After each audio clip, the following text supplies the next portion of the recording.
خواجہ سرا جن کے لیے ہم مختلف قسم کے الفاظ استعمال کرتے ہیں، اور میں نے آپ سے گزارش کی تھی کہ ایک خطبہ انشاءاللہ تعالی خواجہ سرا کی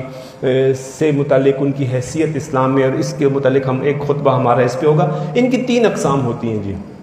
پہلی قسم یہ ہے جس پہ لڑکی کے آثار ہوتے ہیں، ظاہر ہے ان کو لڑکی کا حکم لگے گا۔ جن پہ مردوں کے آثار ہوتے ہیں ان پہ مردوں کا حکم لگے گا، وہی غسل کا طریقہ ہوگا، وہی کفن دینے کا طریقہ ہوگا، وہی جنازہ پڑھانے کا، امام صاحب کہاں پہ کھڑے ہوں گے، مرد کے لیے، عورت کے لیے، یہ سب میں آپ کو بتا چکا ہوں۔ ایک اس کی تیسری قسم ہوتی ہے مخنث، مشکل اس کو کہتے ہیں، یعنی ان کا پتہ نہیں چلتا کہ یہ مرد ہیں کہ عورت ہیں، اور یہ میں آپ کو جب ان کے بارے میں ہماری گفتگو ہوگی تو پھر میں آپ کو بتاؤں گا کہ ان کا میلان اگر مردوں کی طرف ہو تو اس کو آپ خاتون ڈکلیئر کریں گے، اگر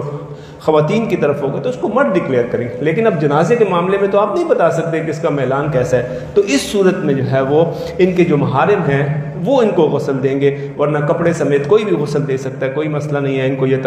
تیمم کروا دیں، اور دفن کا طریقہ بھی مسلمانوں کی طرح ہوگا۔ کوئی ان کا